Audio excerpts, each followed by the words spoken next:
I have a confession to make. I'm actually a pretty terrible plein air artist. Plein air painting is something that's never really been something I felt like I could do or was comfortable doing. It's only in the last few months that I've started to realize that maybe this plein air thing could be something that I could do after all. And I want to tell you a little bit about why I changed my mind and how that happened for me. And maybe it will help you if you're feeling a little like plein air painting outdoors on location is kind of a struggle. Maybe this will, my enlightenment will help you as well. I'm Angela Fehr. Let's go outdoors and do some painting. You really don't need any specialty supplies for painting outdoors, but as a reluctant plein air painter, I have found that it's easier to go out and paint when I have supplies on hand, materials that I can throw into a pouch and just off I go and paint. In fact, I have this World Watercolor Month limited edition pouch. This one is my authorized pouch. These are all available at doodlewash.com or worldwatercolormonth.com just during the month of July, and all of the proceeds from the sales of these pouches goes to the Dreaming Zebra Foundation, which is the World Watercolor Month charitable sponsor. And you can actually fit a pretty decent plein air kit into a little pouch like this. So you're going to want then a mini sketchbook. This is a Winsor & Newton sketchbook, and then a small palette. You can make your own just using a metal tin, and I've seen some really cute ones done that way. Purchase water brushes or travel brushes if you want. Personally, I like using a full-size brush. This is an Escoda Perla synthetic brush. This is a number 8, which is a really nice size for traveling and sketching. And then we've got the Core Mini Tin, which this portable palette, I've got all kinds of stuff jammed in there, actually has 12 colors and in this lovely metal tin, which makes it great for plein air painting. And I'm giving one of those away with my grand prize for the Watercolor Summer Challenge. And you can find info on that at watercolorsummerchallenge.com. And my portable painter palette, which I'm going to be talking about in more detail in just a moment. I'm giving 4 of those away this week. But just quickly, we're going to look at these other supplies, this giant mound of sketchbooks that I have. And the reason I have so many sketchbooks right now, this is a field journal made by Handbook Journal Company. This is a Moleskine watercolor album. This is a Pentalic wire-bound watercolor field book. I've also got the Pentalic Aqua Journal. This is a Strathmore watercolor sketchbook. This is actually the one I'm going to be using today. This is my Perfect Sketchbook, which is a limited edition and isn't available anymore. And then we've got my Indigo Art Paper handmade watercolor Wiropad. Cheap Joe's Art Stuff also makes Kilimanjaro sketchbooks. I really like the Kilimanjaro paper. Just don't have one on me today. And Hanamula makes watercolor sketchbooks as well. And they also make a watercolor travel postcard in this really cute tin. So you have lots of options when it comes to sketchbooks, and it shouldn't be hard to find one that's the size and the quality that works for you. Before we head outside to do some painting, I want to talk about plein air painting a bit and why it can be so intimidating. And I think one of the things that's really intimidating is that when you're sitting out in nature, and this is really personal of me to be sharing my sketchbook. Sketchbooks tend to be very personal because we need to be free to make mistakes in them. And when it comes to individual sheets of watercolor paper, you can throw a bad painting away, but it's a lot harder to tear it out of your sketchbook. And so when I'm working in my sketchbook, I need to remind myself that I have to be free to paint and mess up. And I have a really bad painting here in the back. Actually, I was at the car show and I was working on a painting of my husband's truck, and then I just did a really loose one and it really didn't go well. And it's kind of embarrassing that they're side by side and so different. But again, learning opportunities happen when we're plein air painting, and that's what I want to talk about. When we're outdoors looking around, whether we're painting our shoe or our view, we tend to, whether we finish a painting or whether we just get it, half done. Here we have like a person that I started and then lost interest. We're sharpening our observation skills. We're learning to see and to observe. And it can be intimidating because the world is so big. You can turn your head a few degrees and your painting just got a whole lot more detailed. And so I think we get intimidated by that idea that we have to paint everything we see. And here you can see I've let go of that idea and I simplified. I was actually sitting in the forest in the middle of winter, and it doesn't look like a winter scene so much, does it? And this is kind of a light bulb moment for me. When I was sitting out there looking at the scene in front of me and realizing I don't have to paint it exactly the way I see it. I can paint just a small piece of what I see, or I can interpret it completely differently than how I see it, or I can paint something that's not even in front of me at all. Maybe I'm being influenced, instead of being influenced by what I see, more unfinished stuff, I can be influenced by the mood. I was actually sitting on the beach when I painted this one, and this one, and this I painted from memory from a trip to the orchid garden the day before while we were on holidays. And on the page prior to this, or 2 pages prior, I was painting, again, the feelings of being in a tropical place. I didn't have actual flowers in front of me, but I got to capture a little bit of the flavor of our vacation, even though it wasn't directly in front of me. And so I think plein air painting can feel very limiting if you feel like you only can paint exactly what you see in front of you. Because when you're painting exactly what you see in front of you, if it doesn't come out looking just like what you see, this painting doesn't look like the sunny day that I was actually observing, it can feel like a failure.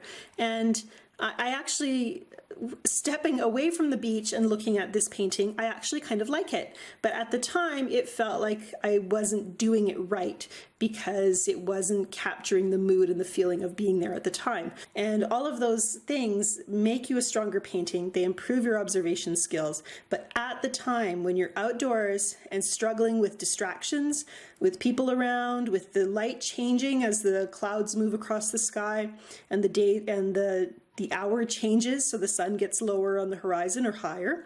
All of those things can make your scene a lot harder to paint, and it can feel like a battle. And so we need to let go of this idea that our plein air paintings need to be perfect. We need to be willing to make those blotchy messes, to paint random things, and to distance ourselves from exactly what we see so we can be experimental. In this scene, this is the same spot, but I changed up my colors and exaggerated some of the vibrance that I was seeing. And then when I got home, I was able to paint it again from memory using these observations to help guide this painting, which I'm really kind of happy with. And it's probably the only painting in here, that and these flowers back here, that I'm really quite proud of. So if I'm showing my sketchbook to maybe somebody I might fear criticism from, I'm probably only going to want to show them those 2 pages. The good news is, however, every time we're painting, we're growing. So if you're taking your palette and your sketchbook and your brush out with you into the world and painting little glimpses of what you see, it may not feel like a win at the time, but you are winning because you're logging brush miles, you're building strength and technique, and your paintings are getting better every single time you paint. So that is what's going to drive me as I seek to broaden my horizons, get out of the studio, and paint plein air more often. To remember that I can let go of what I see and digress from, use what I see as a jumping off point for my painting. I can exaggerate what I see. I can limit what I'm painting to just maybe a small area of the scene. And I can just be playful and have fun with my plein air painting just the same way as I would with a loose painting here in my studio. There are always things to paint, whether you have a little wilderness behind your house like I do, whether you live in the city, or whether you're in manicured suburbia. The best artists take their environment and they find something paintable about it. They're captivated by light and shadow and shape and pattern. It might be as simple as a little pot of geraniums that you can use to inspire your plein air paintings, capturing a small moment rather than a detailed expanse of a broad landscape. We don't have to be really ambitious in order to find something to paint. Simple subjects often work the best, especially if you're like me and feeling a little intimidated by plein air painting. It might just be easier for you to take a simple subject like our pot behind me and create a painting based on that, which is what we're going to do right now. First thing I'm observing is that the sunlight hitting the geraniums gives us this beautiful golden glow of some of the leaves. So we're going to make sure that we paint in those bright yellow highlights. And I'm not painting individual leaves at this point. I want to see the larger shapes. And this is a wise decision for any artist, any subject, any time. Focus on those major shapes and the value patterns. So rather than seeing this leaf has a yellow, looks yellow in the sunlight, this one over here does, we're painting that pattern, that path of light that is created. And so that just helps everything go together a little more quickly. It also helps us to paint a little more loosely. And loose painting for me is always my ideal. The other thing I can do then is, while I've got that pattern of green, yellow actually, leaves down, I can add in some of my darker values at the same time. So then we have contrast between light and shadow. And again, it might help to squint, looking for those patterns of dark values this time. And letting them flow into the yellow, it gives us our middle values as well.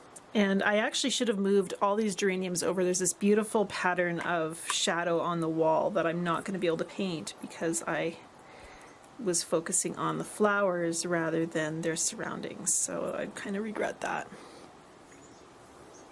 Whenever you're painting plein air, painting just the flower heads right now, and trying to keep painting them in the lightest color that I see. I can add my darks after. And again, looking for the outer edge shape and the shape of the outer edges of the petals. Oh, I like that one with the softness there, how it bleeds a little bit. As I'm working, you look at the outer shapes and the overall patterns. And that helps me, again, keep things nice and simplified.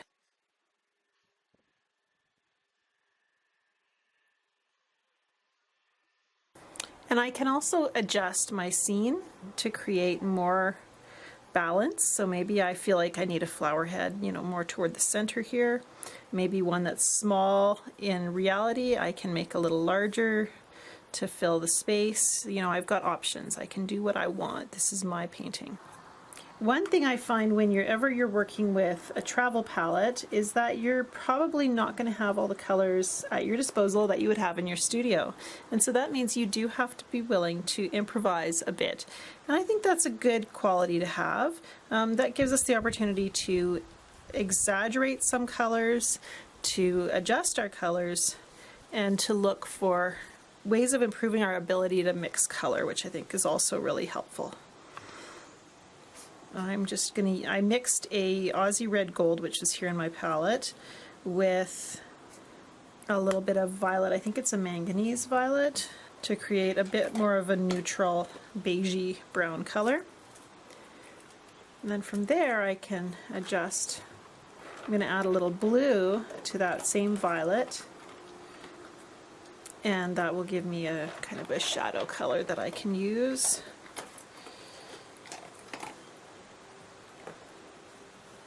And I'm even going to let that shadow bleed up into my plants, and that will unify everything. So now I've got this basic shape that I can work with. And then from there I also want to create my background, so I'm thinking about that.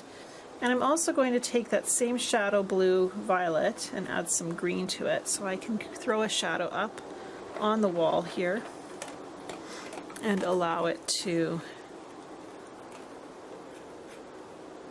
give us that change of location. So it still reads as shadow because it's got the same original two colors, but it also shows that we've got a different a change of scenery. We're now against the wall instead of against the pot. So that's a very nice loose beginning, and I'm liking how that looks.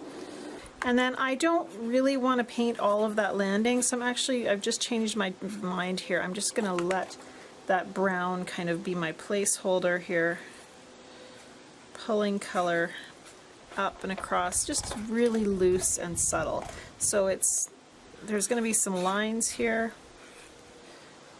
but not so much so that it just takes over. And in fact, I could actually add some of the distant greens that are also happening in behind the railing and just kind of blur it all together.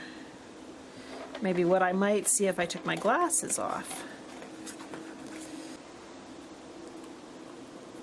And you can see as soon as I touched into that red too, I started to see my flower bleeding out. Now the neat thing is, if you don't like what your flower is doing, if it's bleeding in a way that you're not a fan of, you can find a color that has some of that push to it. This green gold is a really good example. If I touch that in, look at how it kind of overpowers the red and puts it back in its place. So now I don't have a flower that looked like it just is bleeding out. I've gotten back to having a little more control over what's happening there. And this is a very quick, whenever you're sketching, doing plein air, you have to decide, are you going to wait for things to dry and maybe see the light change as you do that? Or are you going to keep painting while things are damp and have a little more consistency in your image? So I'm going to keep going while things are damp, which means I'm going to see some things bleed. But my feeling about plein air painting is that it should feel temporary, or I don't know if temporary is the right word, like a sketch. So it should feel like you're exploring, like you're using this as reference material. So really what I'm doing in essence is creating my own reference photo. And so the information that I'm putting down with my brush can serve to guide me should I want to do a more focused, time-consuming, and layered study.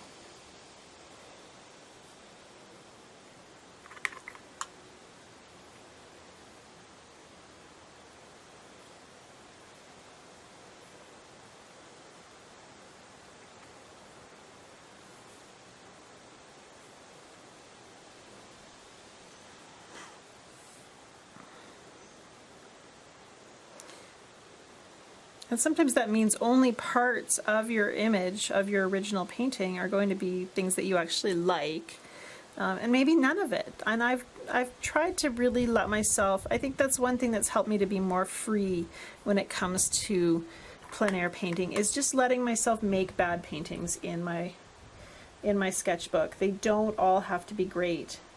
Maybe I'm exercising my brain more than my brush in this case, and using in other words, observing and evaluating and estimating. My light has changed. The sun's gone behind a cloud, so the shadows I was going to paint just now are really have changed. They're harder to see. They're more diffused in some places. So that makes it a little bit challenging too. And then you have to decide, do you wait and hope that the sun kind of gets back to what it was doing, or do you keep going and from your memory, or paint or adjust your painting to reflect what you're seeing right now? And there's no right answer, I don't think, for that. You just kind of have to evaluate and decide based on what you're feeling at the moment.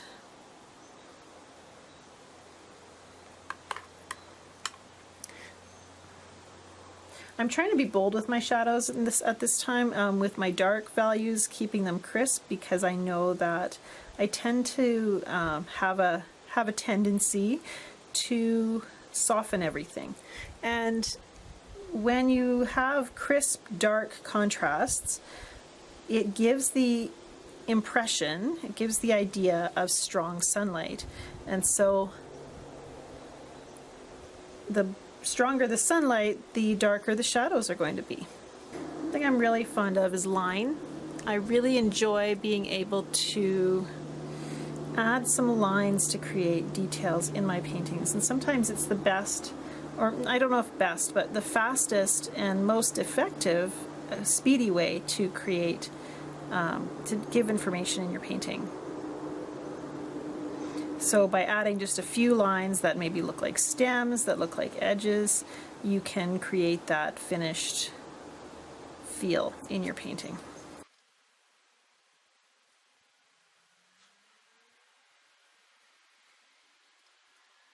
And sketchbooks are your place for experimentation. Why aren't you experimenting in a sketchbook rather than pushing yourself to make a perfect painting on that big piece of watercolor paper? If you are using a sketchbook for information gathering and trying out ideas, then you can be free to say, you know what, maybe if I made that shadow even darker, I'd have, you know, the right effect, or I'd show stronger sunlight yet.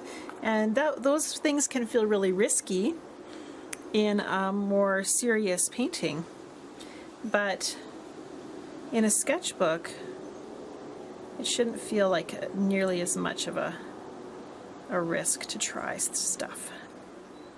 Let's throw a few more reds in, and then I'm gonna stop, I think, because I kind of like what I have, and it's, as far as information gathering, I think I've gone as far as I'm probably gonna be able to go here. I can move on to something else.